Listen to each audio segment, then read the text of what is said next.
दोस्तों, मेरा YouTube channel में आपका स्वागत है। मेरे चैनल को लाइक, सब्सक्राइब, शेयर करना ना भूलें और बेल आइकॉन को ज़रूर दबाएं ताकि अच्छा वीडियो आपको नोटिफिकेशन मिलता रहे। आज हम पढ़ेंगे दोस्तों गार्डनर का बहुबुद्धि सिद्धांत। गार्डनर के अनुसार बुद्धि का स्वरूप एकाकी न होकर बहुकारकी होता है। गार्डनर के अनुसार सामान्य बुद्धि में 7 प्रकार की क्षमताएं या बुद्धि सम्मिलित होती हैं। पहला है दोस्तों भाषाई बुद्धि। शब्दों तथा वाक्यों के अर्थ समझने की क्षमता तथा शब्दावली में शब्दों के क्रम तथा उनके मध्य पहचानने की क्षमता। दूसरा है दोस्तों तार्किक गणितीय बुद्धि। दोस्तों इसमें आपको शब्दों को ज़रूर समझना चाहिए। जो शब्द दिया है उसी के बारे में आप उसका परिभाषा, जैसे तर्क करने की क्षमता, गणितीय समस्याओं का समाधान करने की क्षमता, अंकों को क्रम में व्यवस्थित करने की क्षमता, सादृश्यता क्षमता। तीसरा है स्थानिक बुद्धि। किसी स्थान विशेष को पहचानने की क्षमता, दिशा पहचानने की क्षमता, मानसिक धरातल या किसी स्थान विशेष का निर्माण करने की क्षमता। और चौथा है दोस्तों शारीरिक गतिक बुद्धि। अपनी शारीरिक गति पर नियंत्रण करने की क्षमता। इस प्रकार की बुद्धि का उपयोग एथलेटिक्स, नर्तक, खिलाड़ी व न्यूरोसर्जन आदि करते हैं।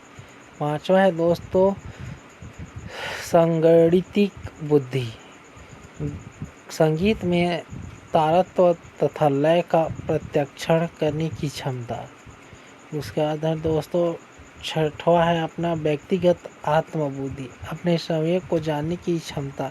इसे अंतर्वैयक्तिक बुद्धि भी कहते हैं। उसके बाद दोस्तों सातवां है अपना व्यक्तिगत अन्य बुद्धि।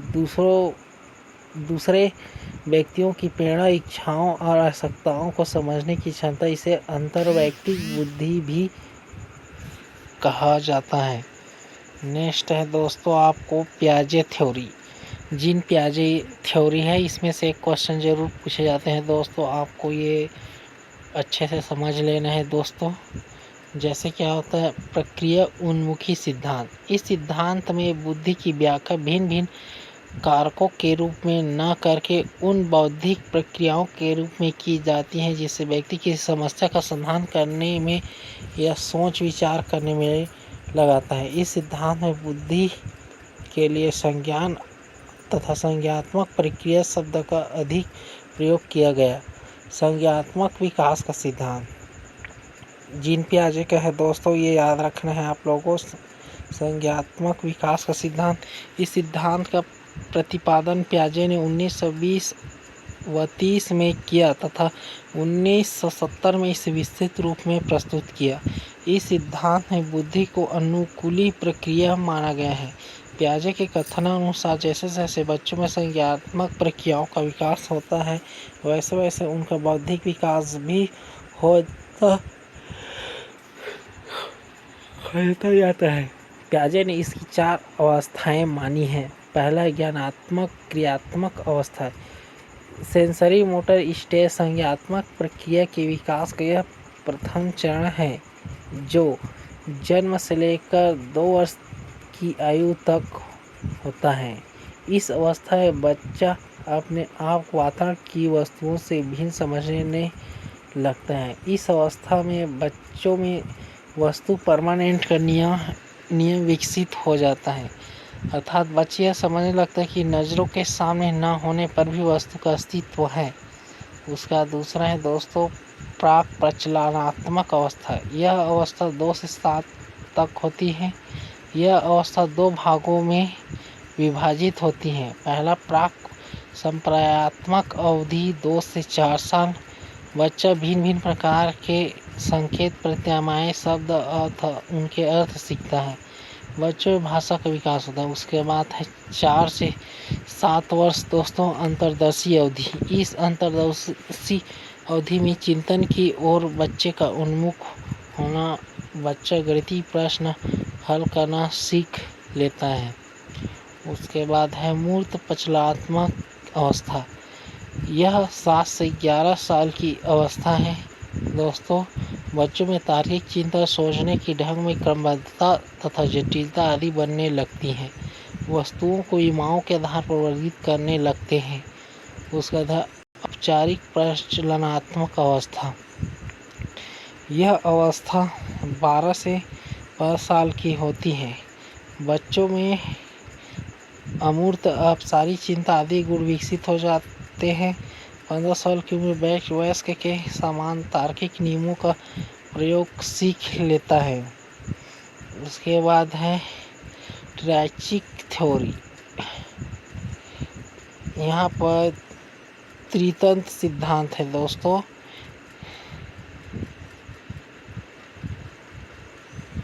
यहाँ पर देखो, इसका प्रतिपादन स्टर्नबर्ग ने किया।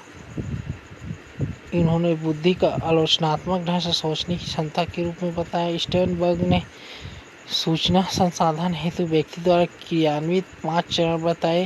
कूट संकेतन। इस चरण व्यक्ति अपने मस्तिष्क में संगत से प्राप्त सूचनाओं की पहचान करता है। दूसरा है अनुमान। प्राप्त सूचनाओं के आधार पर कुछ अनुमान लगाता है। तीसरा व्यवस्था। वर्तमान और अतीत परिस्थिति के संबंध में जोड़ता है। उसके बाद है आपका चौथा है उपयोग। अनुमानित संबंध का वास्तविक उपयोग करता है। अनुक्रिया। समस्या का संभावित उत्तम समाधान ढूंढता है। त्रितंत्र 3 उप सिद्धांतों पर आधारित है। पहला संदर्भात्मक उप सिद्धांत, दूसरा है अनुभवजन्य उप सिद्धांत और तीसरा है घटक उप सिद्धांत। उसके बाद दोस्तों मानसिक आयु।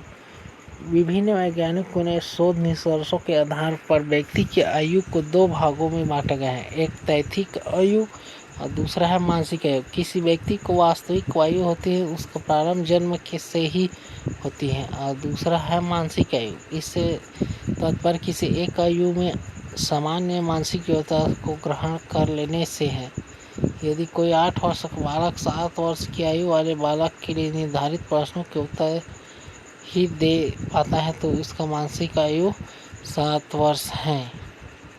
मानसिक आयु तैथिक आयु से कम, अधिक या बराबर कुछ भी हो सकती है। मानसिक आयु तैथिक आयु से कम है तो व्यक्ति मंद बुद्धि बन जाता है। मानसिक आयु तैथिक आयु से अधिक है तो व्यक्ति बुद्धिमान समझा जाता है। जब मानसिक आयु और तैथिक आयु बराबर होती है तब व्यक्ति तीव्र बुद्धि माना जाता है। बुद्धि लब्धि। बुद्धि का मापन करने के लिए सर्वप्रथम बिने और सैमन ने बुद्धि परीक्षण विकसित किया। ये टिप आपको याद रखना है दोस्तों, ये अधिकतर इम्पोर्टेंट है, ये एग्ज़ाम में पूछे जाते हैं।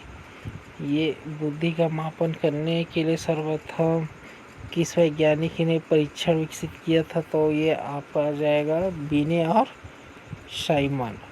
उसके बाद है इन्होंने बुद्धि का मापन मानसिक आयु को आधार मानकर किया है। टर्मन ने इसे संशोधन करके बुद्धि लब्धि प्रत्यय को जन्म दिया। टर्मन ने मानसिक आयु और तैथिक आयु के अनुपात को 100 से गुणा करके बुद्धि लब्धि याद करने का नियम निकाला। बुद्धि लब्धि मानसिक आयु तैथिक आयु। इस सूत्र से बुद्धि लब्धि का मापन 15 से 16 वर्ष के बच्चों तक ही हो सकता है। इस उम्र के बाद व्यक्ति का मानसिक आयु सामान्यतः नहीं बढ़ती है। जैसे मान लो यहाँ पर mental as, chronological age into 100 equal intelligent quality दिया है। जैसे 7 वर्ष का बालक है, 7 वर्ष तैथिक आयु है उसका, इंटू 100 है तो इसका क्या आ जाएगा 100। बुद्धि लब्धि के मान और अर्थ, ये इनमें से एक क्वेश्चन जरूर सीटेट पूछा जाता है दोस्तों। जैसे 140 या इससे अधिक है तो बच्चे का बुद्धि प्रतिभाशाली है। 120 से है, यदि 120 से 140 है तो अति श्रेष्ठ है। 110 से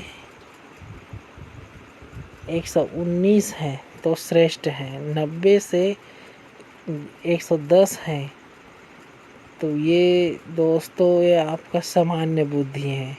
80 से 79 है तो मंद बुद्धि है। और ये दोस्तों आपका 70 से यदि 79 है तो सीमांत मंद बुद्धि है। और 60 से 69 है दोस्तों तो यहाँ पर मंद बुद्धि है। और 20 से 59 है तो हीन बुद्धि है। और 20 से कम है तो जड़ बुद्धि है। ये शब्द आपको याद रखना है दोस्तों। ज़्यादातर 20 से स्टार्ट होता है दोस्तों। उसके बाद हीन बुद्धि 20 से 40, ये दोनों याद रखना है दोस्तों। जड़ बुद्धि, हीन बुद्धि, उसके मन बुद्धि जैसे यहाँ पर 60 से 69 है दोस्तों। उसके बाद है सीमांत मत बुद्धि, ये आपका 17 से 79 है दोस्तों। 17 से 79 है, ये आपको रखना है। जड़, उसके बाद मनहीन बुद्धि, उसके बाद मन बुद्धि, उसके बाद सीमांत बुद्धि, उसके बाद मन बुद्धि, उसके सामान्य बुद्धि, श्रेष्ठ, उसके बाद है अति श्रेष्ठ, उसके बाद है प्रतिभाशाली। तो आप लोगों को इसका रेशियो निकालना है दोस्तों, कहाँ पर कितना का अंतर है। तो आपको ये बिल्कुल याद रहेगा। ऐसे में आप भूल सकते हैं कितना अंक का अंतर है। जैसे प्रतिभाशाली बच्चे होते हैं वो 40 से 140 से अधिक है। अब 120 और 140 अति श्रेष्ठ में 20 का अंतर है दोस्तों यहाँ पर। उसके बाद है श्रेष्ठ में 10 का अंतर है दोस्तों। और सामान्य बुद्धि में है 10 का अंतर है। और सामान्य से कम है तो मंद बुद्धि है, तो 80 से 89 है दोस्तों। ये आपको याद रखना है। तो मेरे चैनल को लाइक सब्सक्राइब ज़रूर करें दोस्तों।